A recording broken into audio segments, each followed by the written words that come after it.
Hey cuties, what's up? Blah blah blah. In this video, I want to talk about all the information that I've seen for season 10. I just feel like this could be helpful for somebody. All the links will be down below if you're curious and want to see yourself of everything that I'm showing in this video.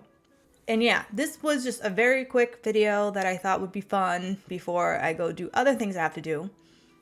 Yay, life. And I'm just talking about the campaign. I'm talking about forging, just a little bit of information. What's being disabled within the next couple days. I'm pretty sure by the time this video comes out, most things will be disabled. So yeah. So if this interests you, come tag along with me for this video. I just wanted to throw this out there that right off the bat, I just put this all together. So we just doing this together, okay? I just wanted to give out the information real quick because I keep being asked about it, and I just thought this would be easier for us to go through it together in this very quick skimming kind of way. The information's out there, like I said, the links will be down below, and let's just dive on in. Let's just dive into the video. Let's just get it going. Okay, this is where I want to start at. Just so we're all aware, I'm just going to spit out the information. As of right now, I'm at the WWESuperCard.com site in the news blog. And I just wanted to first talk about how there's new tiers coming, aka 4 new rarities at the beginning of season 10. Like, usually we have 3. I mean, from my experience anyways, we had 3 the last time. That was my first season ever, but now we're having 4 new ones right off the bat. There's a new player level system, which pretty much now uses XP to help you level up to the next rarity. Then we have a guaranteed pool meter, which is just letting you know when your next pool is coming up to help you better set for goals, and just always letting you know when your next card is coming up, which could be helpful if you're strategic with it. Then there's also this new thing called Super Pool, which has the potential to offer you a card of your tier, but we'll go more into that because they have other blogs that talk about it. So new fusion chambers, a new menu is coming up, which there is another photo which I'll show you. New player avatars, which again, there'll be photos I'll show you, and whatever the fuck this is. Full my card view, which again, just kind of just shows you everything. And then all the cards will end up being animated if it's already pro'd. So here with the new player level system, it is intended to make collecting and playing more valuable more often. You see that you're progressive, and how it works is that also each level increase includes various rewards. You'll be able to track your progress all in one. Here, the plus tiers are still in the rarities, which means you'll still be advancing into it just through experience by earning experience versus your top 8. In season 10, every new card advances you toward the new rarity. This is just a quick thing I saw. Again, link down below. I'm linking the Twitter page. Anyway, someone asked in the Discord, has there been any news as far as how many the levels will go?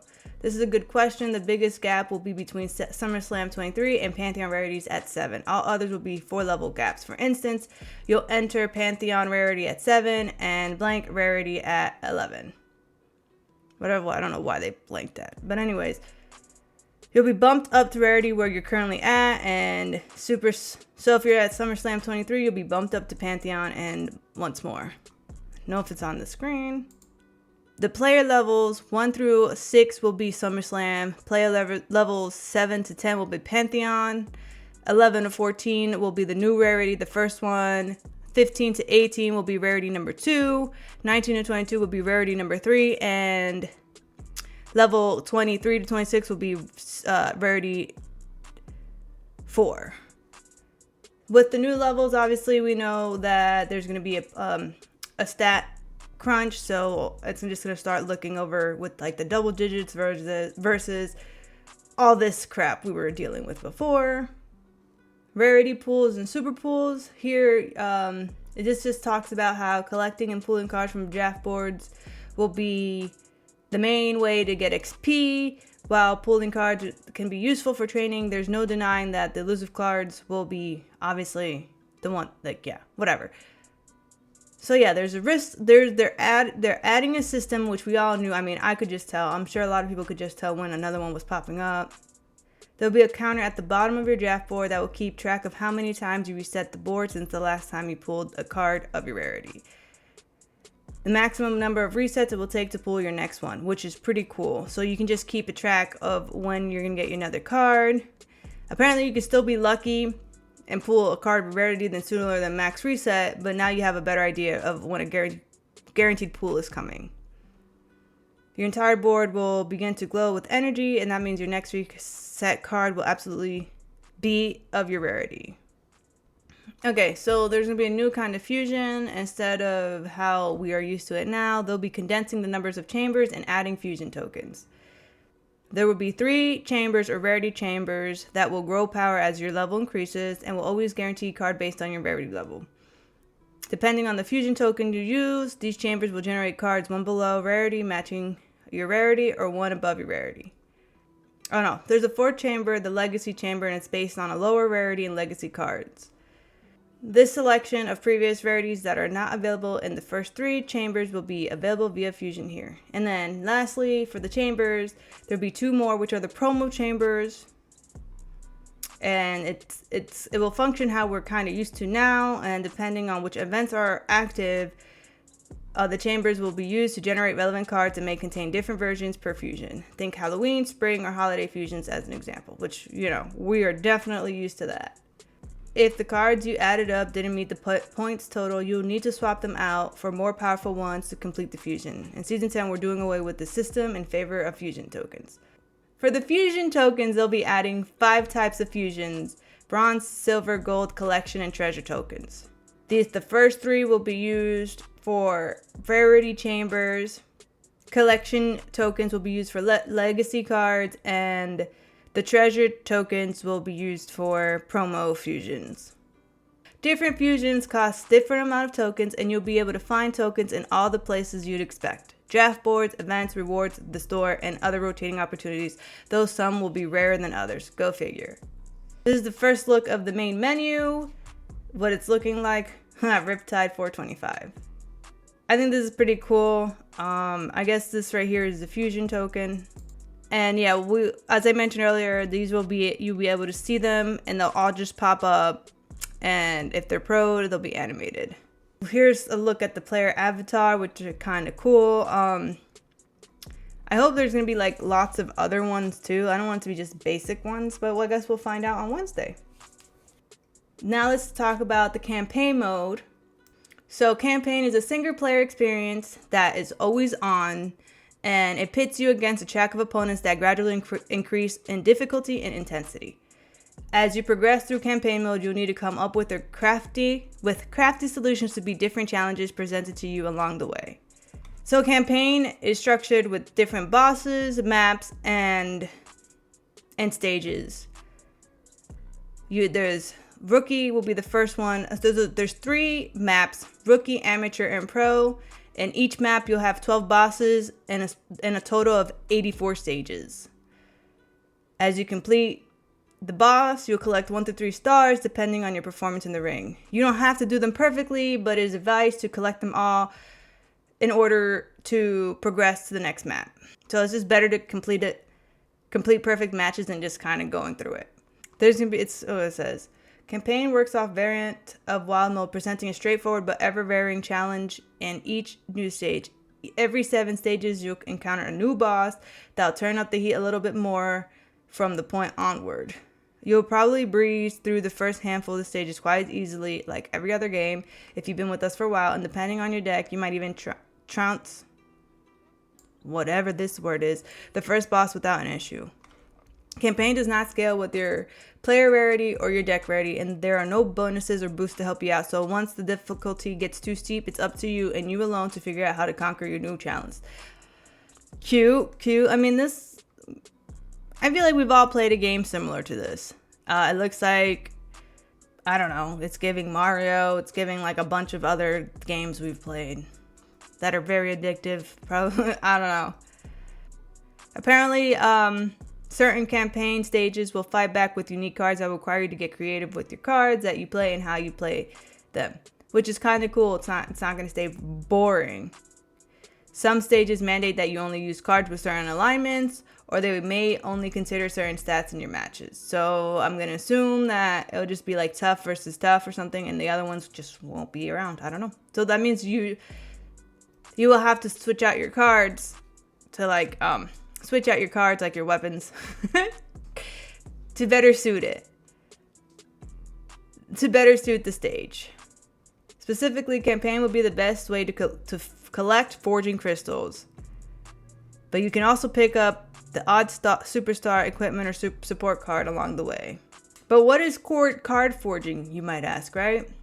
Well, it says here that card forging is a system through which you can generate or forge cards matching and below your player rarity using forging crystals. Our aim with forging is to double down on your ability to make deliberate and intentional decisions when building your deck, and hear how it works. So from your catalog, you'll be able to activate a forge toggle. So what the fuck? So right here, this little button right here. Once selected, you'll be shown a list of all the forgeable cards in each respective rarity.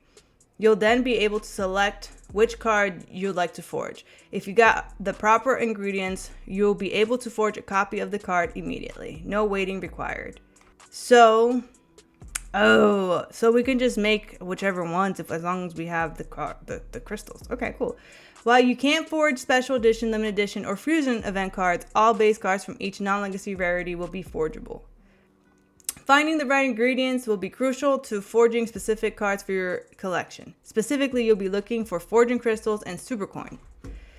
So you better start grinding them. Money in the bank, let's go. If the card that you're looking for to forge is well below your player rarity, you may also need super coins or a handful of forging crystals to get the job done. As you get closer to forging cards of your player rarity, the cost will increase. All of the same rarity will carry the same forging cost unless you already have a copy of the card. When proing, you need a little extra to help you build a pro. So there are pro forging crystals and there are rare versions of the regular forging crystals, and they will be distributed a bit more selectively. Still, saving up for pro forging crystals for the right opportunity could really help you through a jam. When crafting additional versions of the card, you need the original cost and a pro crystal to make it happen, so use them wisely. Playing in progressive and campaign mode is the most reliable way to forge crystals. Most reliable way to forging crystals. Most stages will drop regular forging crystals and each boss will drop pro forging crystals. I want to know what you guys think. Okay, so some of you might not know this, but let's talk about what will cross over. And like usual, ladders and achievements will go away in Season 10, so they won't cross over, but your RDPs will remain, and so will your cards and currencies. Saved rewards and mailbox, so they have TSG, Giants Unleashed, PvP, credits, super coins, tickets, cards, and RDPs. Things that do not carry over will be achievements and ladder rewards. Another tidbit of information. Zach from Cat Daddy says they plan on expanding campaign as the game progresses, which thank God. Can you imagine it just stays like that? If you aren't aware yet, if you haven't played, Team Battleground has been disabled and so has Team Stomping Ground. Okay, this is perfect. All right. So already it's the 13th. So all this stuff has already, some of the stuff have already been figured out. I mean, disabled, but they reduced the times for fusions and performance center. Oh man, I wish I would have known that. Wow. I spent all that time. Anyways, on the 12th, TVG and TSG has been disabled. I'm so heartbroken. And then today, King of the Ring will be disabled. If you already completed, if you already have an in-game process, you'll be able to complete it, but you can't start it. Fusion Chamber and Performance Center will also be disabled. So it just seems like until the new season, we just have like Money in the Bank and what Wild to play. So get them super coins, because as I mentioned, you'll be able to get a lot of things throughout the super coins. Yeah, this is all the information I got. Are you guys excited for any of it? I know this is just like random ass, like it is so put together weirdly, but your girl's busy and I just wanted to hook you up because a lot of people have been asking me, and I'm just like, let me just make this video real quick and share the information that I've gathered and I see for myself. So I guess team event, PvP, Money in the Bank, and Wild will be the only options available for us to play until Wednesday, which again, maintenance usually starts at 1 p.m. Pacific Standard Time. No. Maintenance usually starts at 1 p.m. Eastern Time, because that's my time zone. So I don't know. I don't know when it's going to start for you, but it usually starts at 1 p.m. my time. So start grinding it out. I'll definitely be on stream if you guys want to hang out with me while that goes on. We can figure something out. And yeah, I hope you found this information useful, valuable. If you did, please leave a thumbs up. Maybe sub to your girl. Since you know new content's about to drop, come visit me. All my stuff is down below in the description. And like I said, credit will be down below. I hope you have a beautiful, blessed day.